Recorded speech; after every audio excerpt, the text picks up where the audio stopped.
Бізбен бірге сенбінің таңын атырып жатқан барша қазақстандықтарға қайырлы таң дейміз. Таңғы фреш бағдарламасы өз жұмысын бастайды. Күніміз жақсы жаңалықтарға толы болсын дей келе сіздерге пайдалы сұхбатпен қызықты ақпараттарды ұсынамыз. 2020 жыл еліміз үшін атаулы күндер көп болды. Ұлы ақынымыз Абайдың 175 жылдығы, Қазтуған жыраудың 600 жылдығы мен Жүсіп Баласағұнның 1000 жылдығын, сондай-ақ әлемнің екінші ұстазы, философ Абу Насыр әл-Фарабидің 1150 жылдығын атап өттік. Міне бүгін 20 қаңтар Абу Насыр әл-Фарабидің туған күні. Өткенде есте сақтап бабаларымызды ұлықтап жүрейік.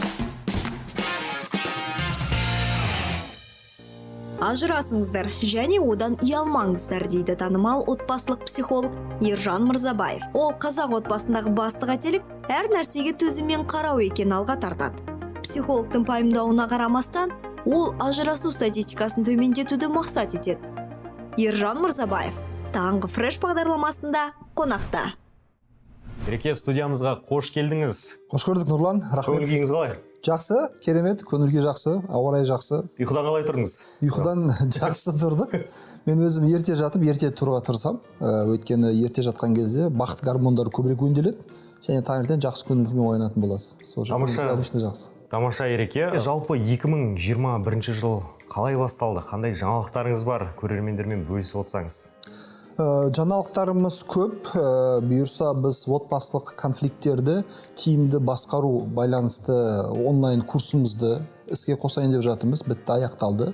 Оны іске асырдық. Одан кейін психологпен кешкі шай айдарын жаңа сезонын бастадық.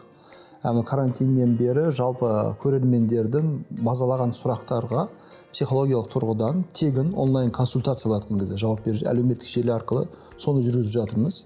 Одан кейін бірнеше халықаралық ұйымдармен түрлі әлеуметтік жобаларымыз бар.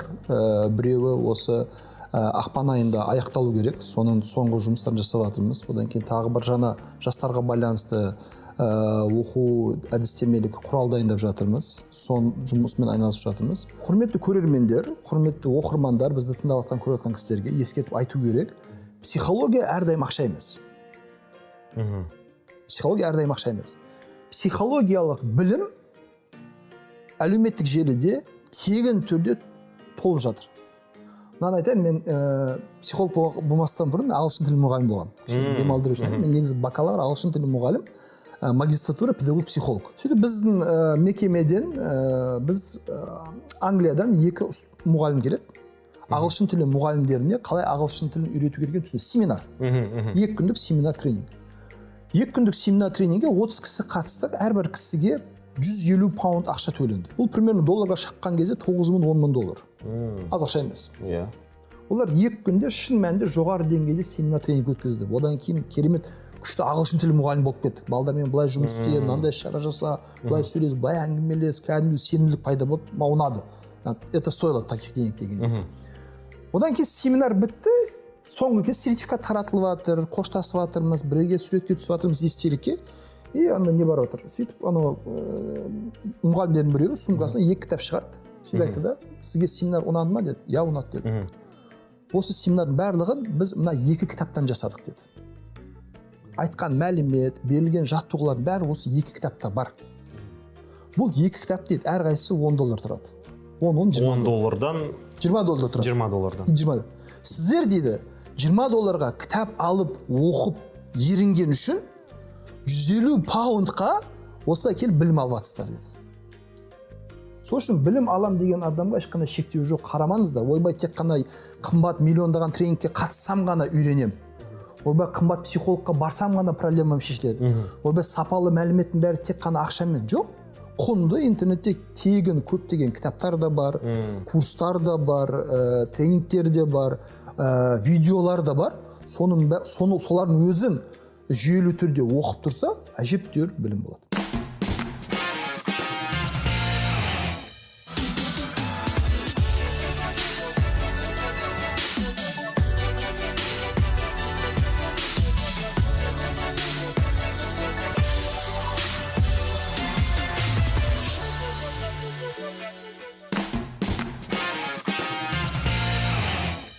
Тамаша, жаңа осы әңгімеңізге беріліп үйіліп кетіппіз. Сіздің жалпы психолог мамандығына қалай келгеніңізді сұрамаппыз. Осы туралы айтып берсеңіз. Мен 13 жылдай мектепте жұмыс істедім. Кейін мектепте жүрген кезде мен мынаны байқайтынмын. Кейбір балдар бақытты, кейбір балдар бақытсыз. Кейбір балдар ынжық, ешкіммен сөйлеспейді, араласпайды, өз-өзімен жүреді. Кейбір балдар агрессивті. А десе Б дейді, бірден төбелесіп кетеді, айқайласып кетеді. Сонда таңғалады, неге бұлар осындай деп. Кейін біздің мектептерде ата-ананың үйіне, баланың үйіне барып, тұрып жатқан ортасын көру, танысу деген үрдіс болатын практика. Біз барамыз, ата-ананың үйіне барамыз, баланы танимыз, сөйлесеміз, әңгімелесеміз, шай ішеміз, уақыт өткіземіз. Сол жерде ата-ананың баламен қарым-қатынасын байқадым мен. Үйде. Бір жарым сағат, 2 сағат үйде боласыз, байқайсыз ол кезде, бәрін байқайсыз. Баламен қалай сөйлеседі? Шақырған кезде, балам, кел, мына дастарханды жинап кет. Ой, менің балам, алтыным, қылым, ой, менің қызым, еркетайым, кел балам, қалай мұғалімдерің кеп қапты, керемет, ой, біз қызымызды, балаңызбен қандай іс-шаралар өткізесіз, балаңызды қаншақты жақсы танисыз, сұраймыз. Айтты, жауап береді. Белгілі бір категориялар шығардым. Екі ата-ана бар екен. Баласына көңіл бөлетін, мейірім көрсететін, жақсы көретін ата-ана бар. Баласына көңіл бөлмейтін, мейірім көрсетпейтін, жақсы көрмейтін ата-ана бар. Плюс-минус сияқты. Соны көргеннен кейін мен түсіндім, мәселе қаншақты күшті керемет мұғалім болуда емес, қаншақты күшті керемет мектептің болуында емес. Барлық мәселе отбасыдан басталады. Жалпы баста біз фильмдерден көріп жатамыз ғой, баласы сабақтан бір апта бойы 2 алып жатса, немесе сабақтан қалып жатса, мынаның бір жері дұрыс емес деген сияқты психологқа жүгінеді, бірден психологқа жүгінеді. Бізде ондай үрдіс жоқ. Нұр-Сұлтан, Алматы қалаларында бар. Yeah. Өйткені ол жерден маған хабарласатын, онлайн түрде де консультация алатын оқырмандар ғой, бала тәрбиесіне байланысты. Әсіресе жасөспірім кезеңі, подросток деп айтамыз, сол кезеңдегі переходной возрастқа байланысты ата-аналар көп хабарласады, көп ақыл сұрайды, кеңес сұрайды. Бұл жақсы үрдіс, ол дұрыс үрдіс. Мен бұны былай түсіндіріп берейін сізге. Балаға дұрыс тәрбие беру үшін оған ата-ана болу жеткілікті емес. Білім жеткілікті емес. Өйткені біз ешқайсымыз, мысалы сіз мамандығыңыз қандай? Журналист. Қанша жыл оқыдыңыз? 4 жыл оқыдық. Аптасына қанша сағат жұмыс істейсіз? Негізі 40 сағат жұмыс істейсіз мысалы. Аптасына 40 сағат жұмыс істеу үшін, сіз 4 жыл оқыдыңыз. Журналист болу үшін. Ал бізде ата-ана болу үшін, ерлі зайыпты болу үшін білім алмаймыз, оқымаймыз. Сөйтіп отбасылық өмірде кездестірген проблемаларды шешуін білмейміз. Алдын алуын білмейміз, қалай әрекет ету керек екенін білмейміз, не істеу керектігін білмейміз, ұрыс керіс агрессияға кетіп қаламыз. Өзімізді ата-анамыздан көргенін қайталаймыз. Ол кейбір жерлерде дұрыс болады, кейбір жерде мүлдем дұрыс емес болады. Онда қателіктері бар. Айтып отыр еді. ЗАГСқа үйленуге байланысты арыз түскен кезде әрбір жұпты 1 ай күткізеді олар. Әрбір жұпты 1 ай ішінде керек болса тегін, керек болса онлайн, офлайн түрде курстан өтіп сертификат алып келуін талап ету керек. Сол кезде отбасы қарым-қатынас, бала психологиясы, әйел еркісімен үйленеді, еркек психологиясын білмейді. Еркек әйелмен үйленеді, әйелдің психологиясын білмейді. Бір-бірін танымаған адам, одан кейін біз неге бақытсыз бізді таңғалады. Конечно, бақытсыз боласыздар. Конечно, ұрыс керіс болады мысалға. Ал осының барлығын 1 айдың ішінде үйретіліп берілетін болса, білімі арттырылатын болса, сертифицированный. Ойласаңызшы, мен сертифицированный күйеумін. Курстан өттім, сертификатым бар, как минимум 5 жыл гарантиясы бар. Мына адам 5 жыл отбасы бәрі жақсы болады деген сияқты. Сертифицированный әйел, сертифицированный ата-ана. Қазір барлығы стандарттар көбейіп бара жатыр, үлкейіп бара жатыр, соған апарады. Мына қалың мал беріп жатқан кезде айтады ғой, мына қызыл дипломы бар қызымыздың деген сияқты. Сертификаттан өтті деп. Тура сол сияқты отбасы өмірге дайын, келін курсынан өтті, әйел курсынан өтті, ана курсынан өтті деген сияқты. Қажет.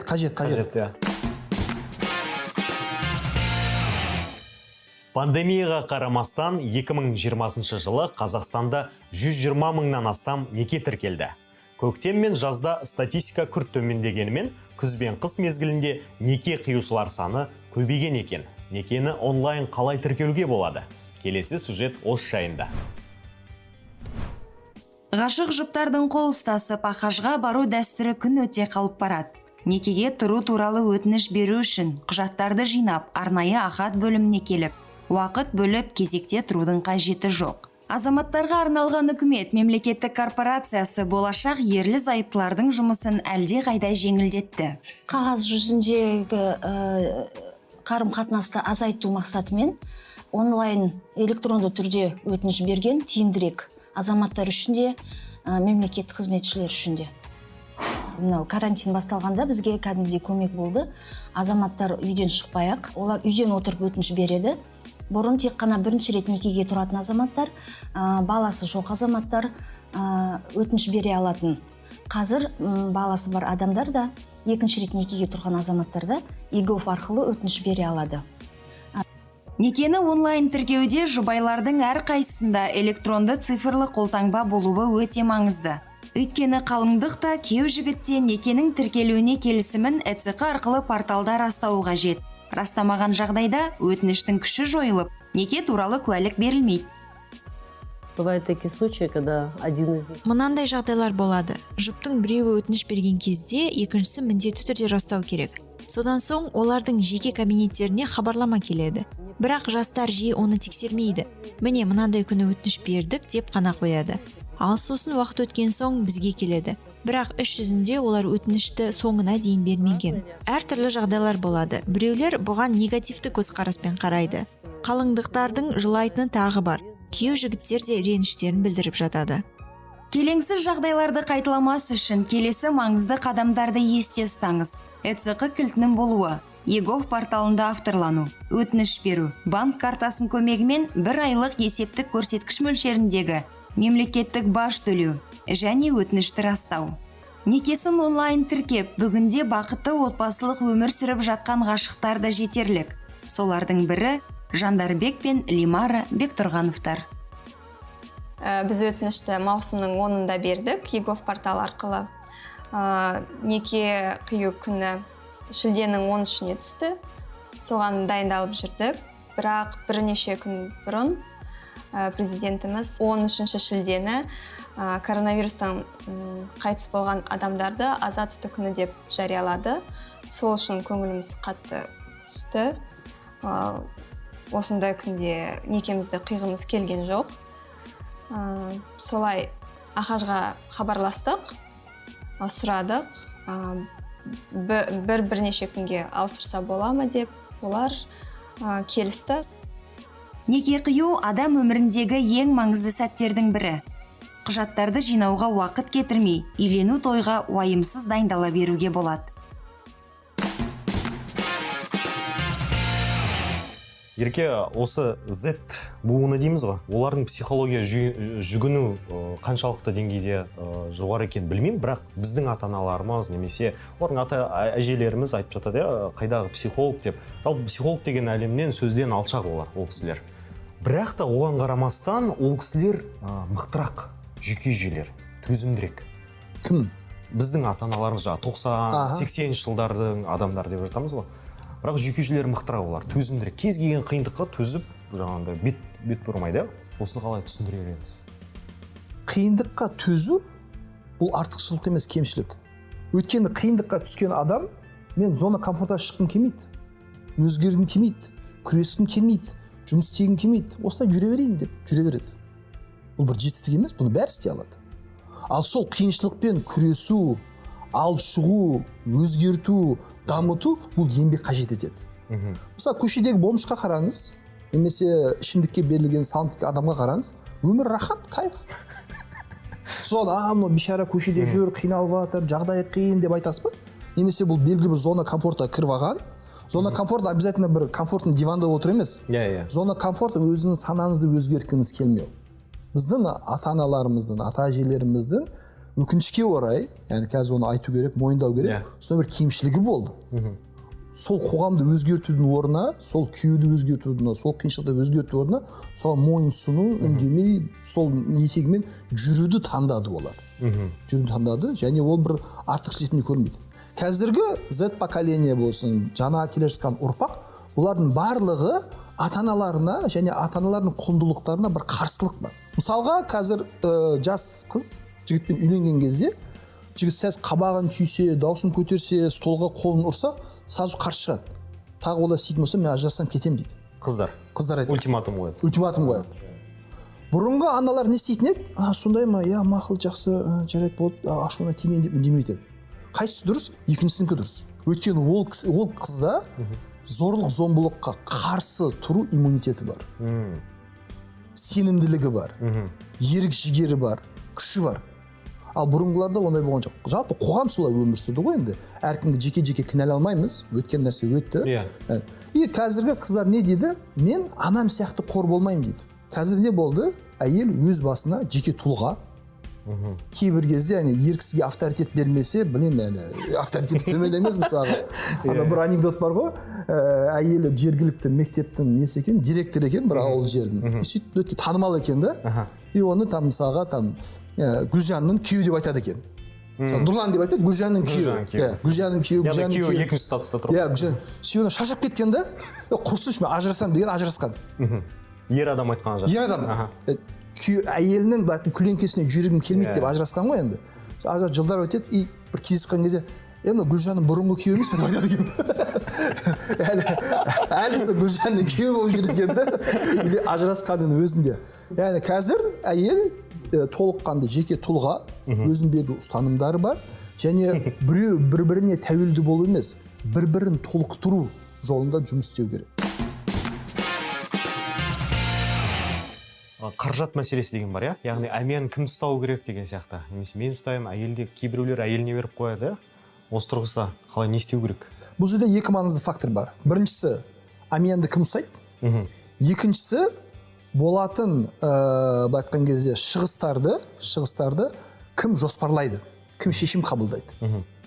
Құрашин бір кассир сияқты әмиянды ұстап отырғаннан пайда жоқ. Егер құрт алмасаңыз, сөзіңіз өтпесе, жоспарлай алмасаңыз, ана жаққа бер, мына жаққа бер, мынаны құрт, қанша қалды, осынша қалды, ана жақсы, осын сақтап қой. Отбасыда ерлі зайыптар бақытты болу үшін отбасылық бюджетті бірге ақылдасып кеңесу керек, бірге жоспарлау керек. Біздің табысымыз осынша, айлық расходымыз осынша, қалған ақшасын мынаған жинаймыз, мынаған жібереміз. Осы айдың ішінде біздің алдымызда мынандай той бар, мынандай мереке, мынандай туған күн бар. Соған осыншадан бөлісіп қойдық, келістік. Осыған қосымша біздің апталық баратын киномызға мынанша бюджет, апталық баратын кафемізге мынанша бюджет бөліп қойсыз, қалған сумманы сене тұрсын. Яғни ақылдасқан кезде, жоспарлаған кезде бюджетті бірге болу керек, келістімді. Ал әмиянды кассир ретінде ақшаны кім ұстау керек? Кімнің қабілеті бар болса, сол ұстау керек. Кейбір әйелдері бар, қаржылық сауаттылығы жоғары, ақшаның есебін біледі, ешнәрсені ұмытпайды, дұрыс айтқан кезде отчет жүргізеді, оны кезде әйел ұстасын, какая разница? Кейбір ер кісілер бар, өте пысық болады, ұқыпты болады, ақшаны біледі, санай алады, жоспарлай алады, қанша кетті, қайда кетті білетін, ол кезде еркек ұстасын. Стереотип түрде, міндетті түрде еркек немесе міндетті түрде әйел деген нәрсе жоқ. Мен кейбір ер кісілерді танимын, мысалы мен ақшаның есебін білмеймін, сосын әйеліне беріп қоямын дейді. Бірақ құртатын кезде, қажет келген кезде, жоспарлаған кезде бірге ақылдасамыз дейді. Ол біреу артық, біреу кем болғаннан емес, кімнің қабілеті көбірек болатын болса, ақшаға сол болады. Кіріс болмай шығыс болмас. Әсіресе отбасылық өмірде қаражатты дұрыс жұмсайды, жинақтай да білу маңызды. Әріптесім отбасы бюджетін қалай жоспарлауға болатындығы жайлы материал әзірледі. Назар аударыңыздар. Үнемшіл адам тиыннан теңге құрайды. Ысырапшыл табыс тапқанмен тақырға отырады.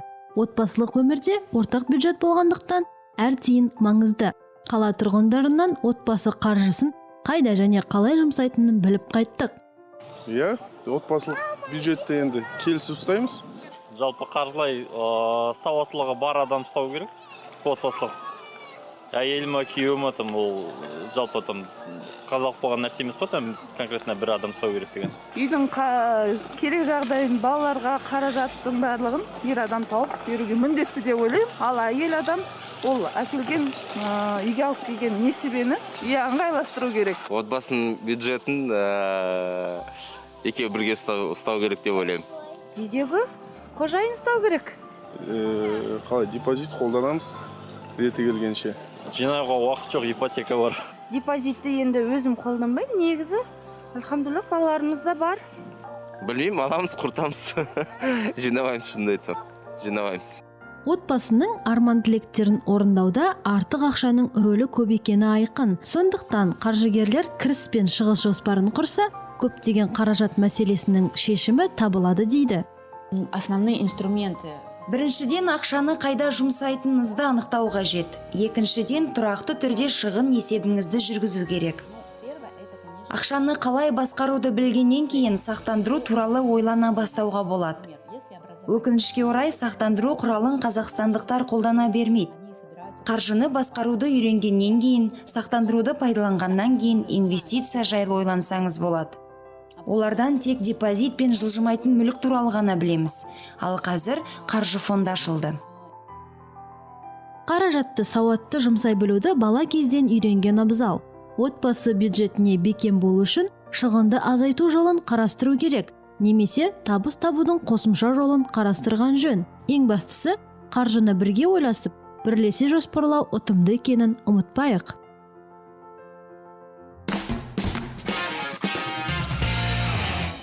Кейбір ата-аналар, яғни әкелер, осы орайда баланың қалауларына қарсы шығып жатады. Кейбір әкелер бетеді. Ал жексенбі бүгін демалыс, не істейін, баламен уақыт өткізейін. Психолог айтты, таңғы фреш тыңдадық. Тыңдаған нәрсені іске асыру керек, не істейміз, кеттік. Сөйтіп баланы алды, балам жүр, бүгін демалыс қой, бірге уақыт өткізейік. Ол бала дейді мысалға да. Бала риза, бүгін әкемен уақыт өткіземін. Жақсы, давай, пап, там кроссовкасын киіп алады, курткасын киіп алады. Қайда барамыз, не істейміз дейді. Жүр, как раз бір шаруаларым бар еді дейді. Сөйтіп бір кездесуге барады. Мойкаға барады, столға барады, машина запчасть қарайтын жерге барады, баняға барады, достарымен кездеседі, бір шаруалар тындырады. Күні бойы, бала просто қасында бір зат сияқты жүр. Енді бұл ата-анаға сұрасаңыз, балаңызға қанша уақыт бөлдіңіз десеңіз, мен бүгін балама 12 сағат уақыт бөлдім дейді. Таңертеңнен кешке дейін баланы өткіздім дейді. Бірақ ол баладан сұрасаңыз, ешқандай удовольствие алған жоқпын дейді.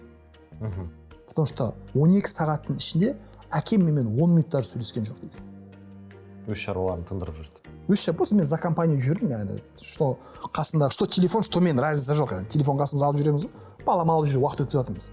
Сол үшін кейбір кезде баламен 10 минут сөйлесу 10 сағат уақыт өткізуден артық болуы мүмкін. Поэтому қанша уақыт өткізу емес, баланың қажеттілігіне қаншақты жауап бере аласыз, осы маңыздырақ деп айтар едім.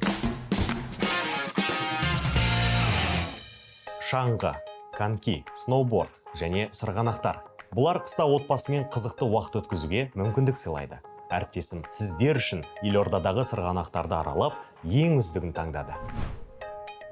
Қыстың ермегі мұз айдындар мен сырғанақтар. Сондықтан мен бүгін елордамыздағы демалыс орындарына барып, ең үздік сырғанақты таңдайын деп шештім. Олай болса, триатлон саябағынан бастайық. Жұмыс күніне қарамастан көңіл көтеруге келген жандар көп екен. Саябақтың тақырыптамасы ерекше атмосфера сыйлайды. Өзіңізді құдды бір тақтар ойыны сериалының кейіпкері сезінесіз. Демалыс орнында коньки тебуге арналған үлкен алаң және 2 сырғанақ жолағы бар. Сырғанақ тебу үшін халық арасында ватрушка аталып кеткен арнайы баллон қажет. Ал біз жалға берушілерден мән жайды сұрап білдік. Мына тюбтарды сағатына 1000 теңге болады жалға беру. Нұсқаулық бойынша мына 2 жерден ұстау керек болады. Бұл қауіпсіз қаптамасыз етеді. Жақсы, онда маған біреуін жалға беріңіз, мен де сырғанап көрейін. Мінекейіңіз әрине.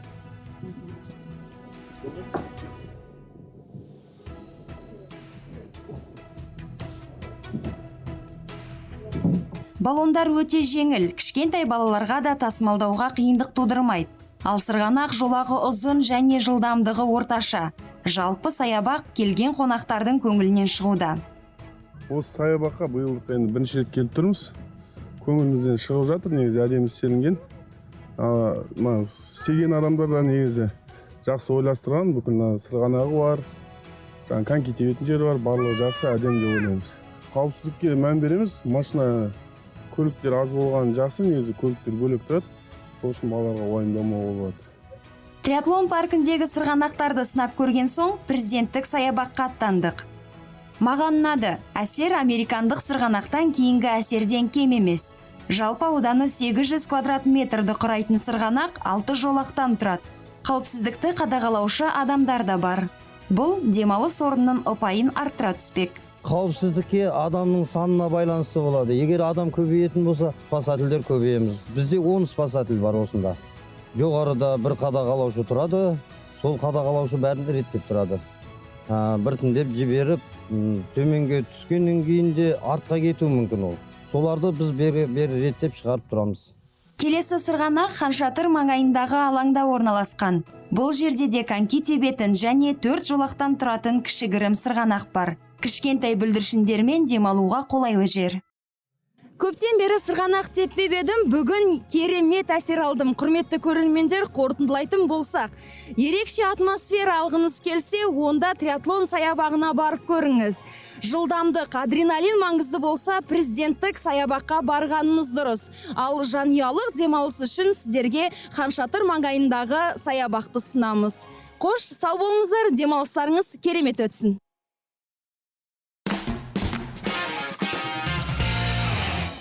Отбасымыз болып бірге фильм көру, ол қаншалықты отбасының бір болуына, жақын болуына әсер етеді? Біріншіден фильм тематикасына байланысты. Отбасылық фильмдер десек та, ол өте жақсы әсер етеді. Ерлі зайыптар арасында қарым-қатынас бұл тек қана сөйлеу, әңгімелесу, талқылау емес.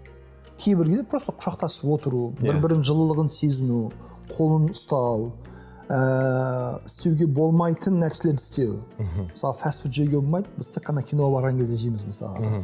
Чипсті зиян дейміз, кола зиян дейміз мысалы, бірақ фильм көрген кезде енді 2 аптада бір, анда-санда айда жылда бір өзімізге рұқсат етеміз. Соның бір кішкене бір интригасымен жақсы бір фильм көру ерлі зайыптарды бір-біріне жақындатады. Осы перспективадан қараған кезде мен әйелім де киносын көремін, әйелім кейбірде менің киномды көреді. Мәселе біздің екеуміз бірге болғандықтан разница. Демалыс күні отбасыңызбен уақытты қалай қызықты өткізем деп басқа тұрмаңыз. Сіздер үшін үлкеннің де, кішінің де көңілінен шығатын үздік отбасылық фильмдер топтамасын дайындап қойдық. Назарларыңыз экранда болсын. Тайна Коко мультфильмі кішкентай бүлдіршіндерден бастап ересектерге дейін көруді қажет ететін туынды. Шынайылық пен сиқырға толы бұл мультфильм жақындарыңнан қымбат ештеңе жоқ екенін дәлелдейді. Что ты делаешь? Иду походкой скелета для маскировки. Не, скелеты ходят не так. Ты так ходишь. С чего ты взял? Әсерлі де, мағыналы да фильмдердің бірі Капитан Фантастик фильмі. Жаңашылдық пен ерекшелікті жаныңыз қаласа, міндетті түрде көруге кеңес береміз. Потом можно будет поиграть в приставку? Одну игру. Быстро. Қоршаған әлемге қамқорлық танытуды үйрету отбасының міндеті.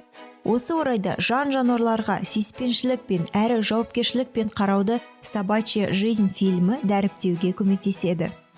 А у меня было только одно желание, чтобы он знал, что это я. Бейли. Егер отандық, отбасылық фильм көргіңіз келсе, Алпамыс мектепке барады фильмін ұсынамыз.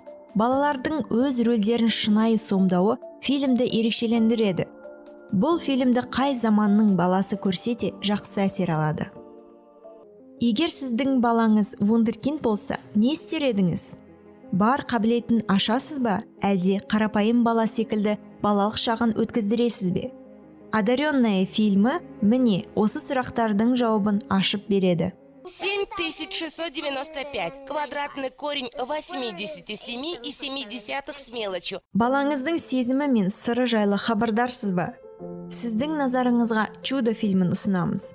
Сирек дертке шалдыққан Августиннің құрбы құрдастары мен қоршаған ортамен қарым-қатынасы көрсетіледі. Бұл балаңызды түсінуге итермелейтіні сөзсіз. А ты не думал о пластической операции? Чувак, знаешь, сколько у меня их было? Такими красавцами просто так не рождаются. Ереке жаңа бағдарламаның басында кішігірім психологиялық ойын ойнап жіберейік деп едік, ұсынып. Осыны басқа жіберсек. Менің алып келген ойыным бар. Кішігірім тест. Бұл тест адамдарда эмоциялық интеллектті өлшейді. Интеллект бар, бұл IQ, ақыл ойдың дамуы, эмоциялық интеллект бар. Ол эмоцияларды тани алу, біле алу. Эмоциялық интеллектісі жоғары болған адамдар айналасындағы адамдардың көңіл күйін жақсы тани алады, соған сәйкес дұрыс қарым-қатынас құра алады. Америкада мынандай ұстаным бар. Бұрын бір мекеменің басшылығына, отдел департаменттің басшылығына IQ жоғары адамдар қоятын. IQ тест логикасы мықты, критический мышлениясы мықты, бәрін күшті біледі, математикасы керемет адамдар қоятын. Проблемалар тез шешеді.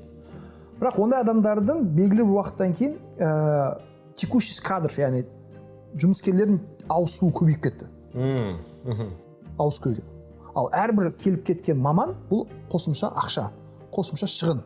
Оқыту керек, жұмыс істеуге үйрету керек. Неге осылай болды да жақсы психологтардан сұрайды, өзім сияқты. Сөйтіп психологтар айтады, мәселе IQ-да емес, EQ дейді, яғни emotional quotient деп, эмоциональный интеллект. Неге? Эмоциялық интеллект жоғары адамдар не істейді? Оларда 3 түс бар. Ақ, қара және сұр. Сері. Яғни ақ та болуы мүмкін, қара да болуы мүмкін ситуациялар. Мақтауға да болады, жазалауға да болады. Көз жұмуға да болады, талап етуге де болады деген сияқты всегда сондай бір сұр зона бар. Сол зона арқылы олар көп өтеді. Кешіп қалдыңыз ба? Нұрлан, бәрі жақсы ма? Бүгін 15 минут кешіп қалды, не болып қалды? Сол таңертең автобусқа кешіп қалдым, балам ауырып қалды, соны больницаға апарайын деген үлгермей қалдым. Ничего, бәрі жақсы. Бізден қандай көмек керек? 2 күннен кейін сұрайды. Нұрлан, өткенде балам ауырып қалды дейді, қалай жақсы болды ма? Құдайға шүкір, қазір тәуір сол лечение алып жүрміз. Одан кейін Нұрлан бұл компанияны отбасы ретінде көре бастайды. Мен қиналған кезде бұлар маған қолдау көрсетті. Мен қиналған кезде бұлар маған көмектесті. Енді мен де керек болса басшымды ұятқа қалдырмауым керек. Жобаны уақытында бітіруім керек.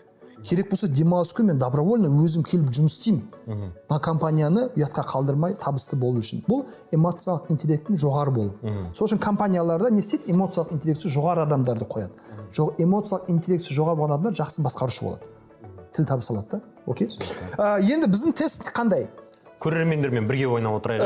Құрметті көрермендер, экранға қараңыздар. Камерадан жақсы анықтық көрініп жатар деп ойлаймын. Сіздің назарыңызға мен 6 түрлі эмоцияны ұсынып жатырмын. Бұл әлемде ең кең тараған эмоцияларды көрсету түрі. Әлемде ең кең тараған. Зерттеулерге сүйенетін болсақ, осы 6 эмоция ең кең тараған. Әне, африканецтерде осылай көрсетеді, қытайлықтарда, европалықтарда, азиаттарда осы эмоцияларды дәл осылай көрсететінін белгілейді. Енді қазір экран алдында әрбір эмоцияның астында сіз не сан көріп тұрсыз. Әрбір санның қасында қандай эмоция екенін тауып жазып көріңіз. Жазып көреміз, тауып жазып көресіз. 1 минут ішінде қарап жазу керек. Егер мүмкіндік болса, әрқайсысын жеке-жеке көрсетейік, или общий көрсетейік, көрерменде көре алатыны болып, сол эмоциялардың түрлерін, аттарын табуыңыз керек. Егер осы 6 эмоцияны толық таба алсаңыз, сіздің эмоциялық интеллектіңіз жоғары. 5 болатын болса, жақсы, 4 болатын болса, орташа, 3 болатын болса, психологқа бару керек. 2 болатын болса, даже психолог көмектесе алмайды сізге. Жоқ, яғни 3 және одан төмен болатын болса, психологқа бару керек. Неге эмоцияларды танымайсыз, неге ажырата алмайсыз, неге білмейсіз? Өйткені осыған қарап, сіз адаммен қарым-қатынас құрасыз. Жақсы? Нұрлан, сізбен жасап көріңіз бе? Көрермендер өзі жазып көрсін, біз ауызша көрейік. Көріңіз, қалай айта аласыз? Бірінші эмоция, бір сан, қандай эмоция деп ойлайсыз? Бір ол залану сияқты. Екіншісі таңғалу, бірақ жақсы жағынан емес. Үшіншісін қалай айтсақ болады? Өкініш дейік. Өкініш дейік. 4-ті қуаныш дейік. Қуаныш дедіңіз, 4-ті. 5 қайғыру. Қайғыру деп ойлайсыз, жақсы. 6-ны таңғалу. Нағыз таңғалу осы 6. Нағыз таңғалу. Бізде 2 таңғалу болды. Жағымсыз таңғалу, жай таңғалу болды. Окей. Жақсы, құрметті көрермендер, енді келесі суретімізге назар аударайық. Одан кейін санаймыз, Нұрланда қанша дұрыс шықты екен. Біріншісі ашу. Дұрыс таптыңыз, ашу, ыза, рас келеді. Екіншісі қорқыныш. Қорыққан кезде адамдар осындай эмоция көрсетеді. Камера алсаңыз болады. Үшіншісі жиіркеніш. Нәрсе ұнатпау. Төртіншісі қуаныш. Оны дұрыс таптыңыз. Бесіншісі қайғыру. И алтыншысы таңғалу. Дұрыс таптым. Дұрыс таптым. Білеймін мен. Алтын. Қанша? 2 қате. Яғни 4 бұл орташа деген сөз. Жақсы. Орташа.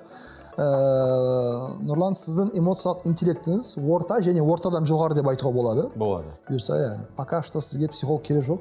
3 болған кезде келесі кабинетке өтіп керек сізге. Десе де бірақ қазір жақсы өзіме сеанс алып алған сияқтымын әңгіме барысында. Ереке, сіздің психологиялық ойыныңызға бізде ерекше сұрақтар топтамасын дайындап келген болатынбыз.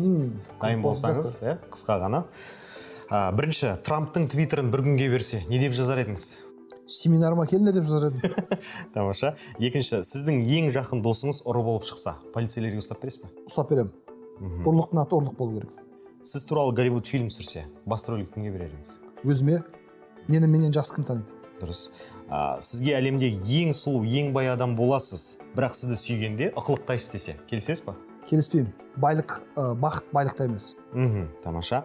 Сізді әлемде ең бай, қуатты, беделді деген аты дүркіреп тұрған кез келген президентке сөзі өтетін адаммен түскі ас ішіп отырсыз делік.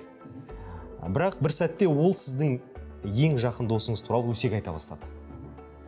Сіздің реакцияңыз? Тақырыпты ауыстыратын едім.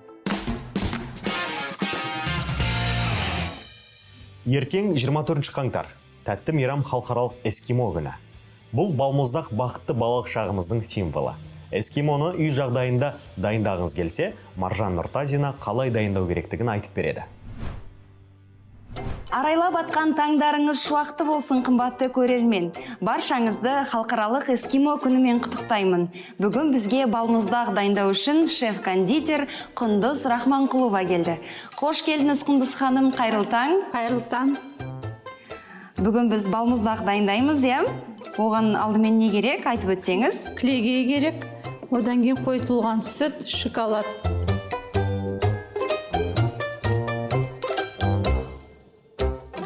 Кілегейді құямыз.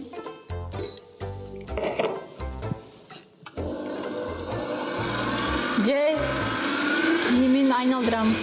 Кілегейді алдымен баяу жылдамдықта миксермен жақсылап араластырамыз. Сәл қоюланғаннан кейін қойытылған сүтті қосамыз. Қойытылған сүтті аз-аздан сала берсек болады. Болды. Дайын болды сливкемен. Құрметті көрермендер, былай көрсетейік, иә, Құндыз ханым. Міне, осындай болғанға дейін миксермен жақсылап кілегейімізді араластыру қажет.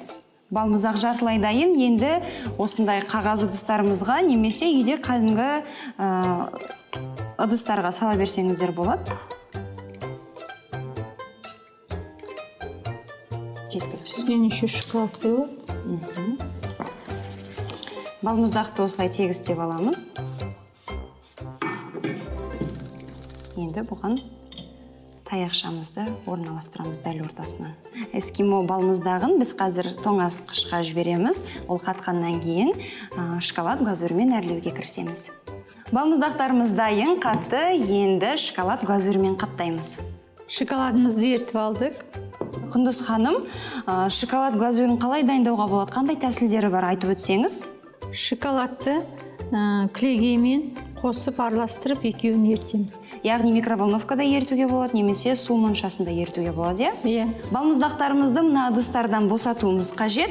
Ол үшін біз қайшымен сәл шетін қиып жіберсек, қалғанын қолмен алып тастауға болады. Құрметті көрермендер, негізі балмұздақтың тарихы бұдан да ертерек басталады, бірақ дәл осы күні 1922 жылы ақш-тың Анава қаласындағы Христиан Нельсон деген тәттілер дүкенінің иесі эскимоға алғаш рет патент алған болатын. Осылай шоколад глазурымен қаптаймыз. Бір-ақ рет қана айналдырған дұрыс.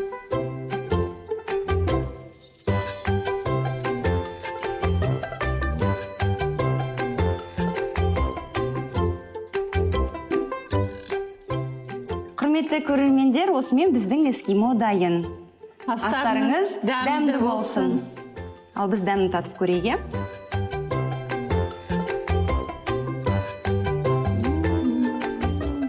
Балалық шақты еске түсіреді.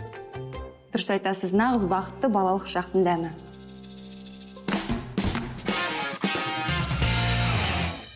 Ереке, әйел сұлу болып жүру керек дейді. Отбасыда да. Отбасылық үрдіске қалай әсер етеді? Әйел адамның сұлу болып жүруі. Әйел адамның сұлу болғаннан гөрі ақылды болу маңызды. Егер сұлулық пен ақылды болуды қатар алып жүретін болса, сұлулық ақылдылыққа қосымша нәрсе. Сұлулық өз басына емес. Біздің қоғамда мынандай қате стереотип бар. Әйелдер құлақпен жақсы көреді, еркектер көзбен жақсы көреді дейді. Сол үшін әйелдер әрдайым әдемі болуым керек, сұлу болуым керек деп ойлайды. Ешбір әйел ешқашан біреу үшін әдемі болмау керек.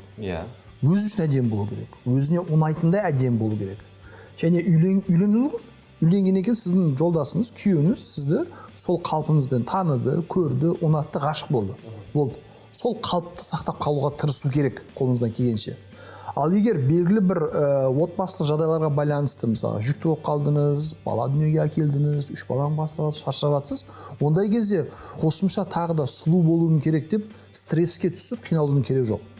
Яғни бұл жерде ер кісілерге жауапкершілік көбірек түседі. Яғни сол жағдайды түсініп, осы жағдайға қарамастан жоқ әлі де сұлу болу керексің, әлі де мынаны төлеу керексің деп оған жүктемей, қайтаға қазіргі таңда әйелдің жағдайы осы, мен оған қалай көмекші боламын, қалай тезірек осы жағдайдан алып шыға аламын, немесе осы жұмыстан жеңілдете алатын, айтқан кезде нянька алу, үйге қызметші алу, асханаға асшы алу деген сияқты жағдайын жасаңыз, сол кезде әйеліңіз сізге всегда әдемі болады, сұлу болады. Қыс суығы әлі кетпес. Бұл бас киімдермен қоштаспайтындығымыздың белгісі. Шашымызды бұзбай, керісінше оның көлемін бірнеше күн бойы сақтап жүргіміз келеді. Және бұл мүмкін дейді біздің тілшіміз. Олай болса, назар аударайық. Шашымды қанша сәндесең де, қыстың қаһарлы аязында киген бас киім оны бұзары сөзсіз. Олай болса, шаш көлемін қалай бірнеше күн сақтауға болатынын білейік. Так, чтобы сохранить объем.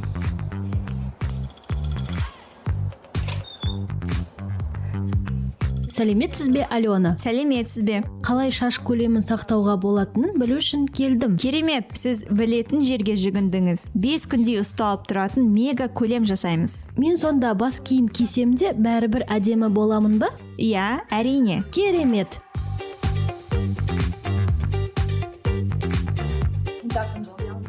Сонымен мен сіздерге ауа райының суық немесе жаңбырлы күндерге қарамастан бас киім кисе де ұсталып тұратын шаш көлемін көрсетемін. Влажную погоду на улицу он будет держаться.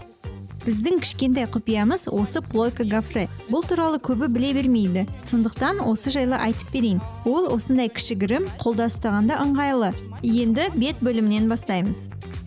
И мы начнем прорабатывать волосы с лицевой части.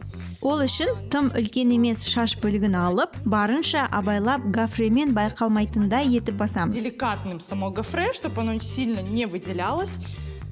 Осылай үйде де өзіңіз жасай аласыз. Жеңіл қозғалыстармен гофремен шаш түбінен өтеміз. Шажками, прихлопываниями проходим по корневой части. Яғни гофрені бұрынғыдай шаш үлгісін ерекше қылу үшін қолданбайды ма? Жоқ, қолданбайды. Алайда кейбіреулері көрінетіндей жасайды. Сол кезде біздің салонға келетін қыз-келіншектер гофре жасатқысы келмейді.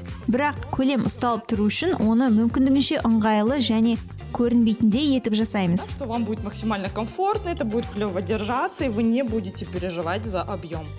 Біреуін осылайша бөліп аламыз да шаш түбінен кішкене гофремен басамыз. Да, понимаю, что у корня у нас кожа, которую можно легко прижечь, поэтому берем гофре. Түбіне жақынырақ абайлап жақындатамыз. Корню, но очень аккуратно. 1 рет, 2 рет, 3 рет басамыз. Осылай келесі бөлікті жасаймыз.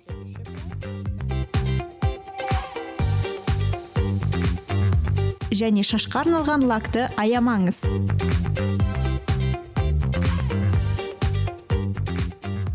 Сонымен жаңа көлемді тексеріп көреміз бе? Басуға аяп тұрмын. Қорықпаңыз, барлығы ұсталып тұрады. Бас киімді кидік, біраз ары бері жүрдім деп ойлайық. Подержала. Ары қарай мен оны шешемін. Жалпы, мұнда ештеңенің түзетудің қажеті жоқ. Осы көлеммен біразға дейін жүретініме сенімдімін. Мен кейін сізге қанша күн бойы жүргенімді айтамын. Міндетті түрде. Біздің кеңестерді пайдаланып, әдемі болыңыздар. Сол кезде ешқандай жел мен аяз көркіңізге кедергі болмайды.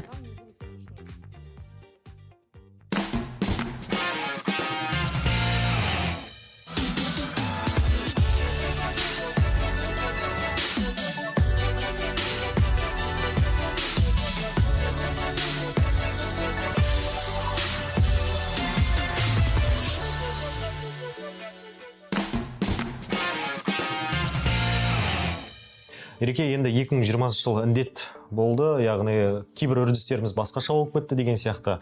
Сыртқы туризм, керісінше ішкі туризм дамытып жатырмыз, иә? Қалай демаласыз? Қай Қазақстанның өңіріне демалыс орындарына барып тұрасыз? Енді біз Астанада тұрғаннан кейін, әрине ең жақын орта бұл Астананың айналасы. Ең бірінші бұл не танымал біздің қызыл көбейтұз. Көбейтұз біраз оқиға болды ол мысалы. Ол жер отбасымызбен бардық, суретке түсті, көрдік, шынымен табиғат керемет, әдемі.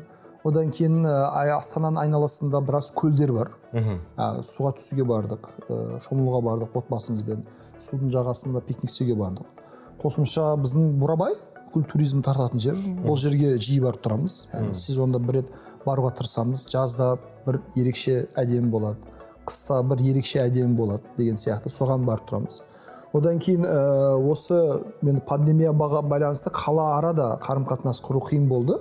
Негізі жоспарымызда Өскеменге бару, Өскемен тауларын көру бар. Алматы қатты қызық емес, өйткені өзім Алматыда 3 жыл тұрдым. Бүкіл тауларын, сайларын бардық, көрдік, білеміз. Одан артық ерекше бір сұлулықтар қажет еді. Бірақ байқағаным, шын мәнінде біздің өзімізге жететін көптеген керемет туристік әдемі жерлер бар екен. Жақсы уақыт өткізуге, демалуға, стресс шығаруға деген сияқты. Бір ғана кішкентай бір не бар, как сказать, нюанс бар. Ол да тәжірибемен келетін шығар деп ойлаймын. Туристерге жағдай жасалу. Жағдай жасалмаған дейсіз ба? Жағдай жақсырақ жасалса екен. Аз жағдай жасалған мысалы. Бірақ індеттен соң кішкене жоғарылаған сияқты оның деңгейі. Қолға алып жатыр. Өйткені бұрын неге жағдай жасалмайтын еді? Өйткені ол жерге сұраныс аз болады. Қазір сұраныс көп болған сайын, халық талап еткен сайын, шағымданған сайын, ескертулер, комментарийлер берген сайын, көп рахмет, жергілікті әкімдіктер оны ескеріп, сол жерлерді реттеуге, тазалауға, жөндеуге, қалпына келтіруге жақсы жұмыстар жасап жатыр. Тасқа қашалған сырлы жазулар, қар басқан тау бөктері, сұлулығына көз тоймайтын табиғат пен терең тарихы бар орта ғасырлық қалалар. Барлығын шетел аспай-ақ көре аламыз. Қазақстанның ең танымал демалыс орындары жайлы келесі материалдан тамашалайық. Қазақстан табиғатының әр алуандығы, тау үстіндегі көлдер, ән шырқайтын құмдар, тоғайлы ормандар мен сан ғасырлы тарихы бар каньондар тамсандырады. Соңғы жылдары ел ішінде саяхатшылар саны 9,6%-ке өсті. Туристерді Алматы, Түркістан мен Батыс Қазақстан облыстары қызықтыруда. Жалпы Қазақстан бойынша әрбір елді мекенде, әрбір облыста туристік орындарға деген танымалдық артуда. Сонымен қатар Маңғыстау облысында біршама туристік орындарды айтып кетуге болады.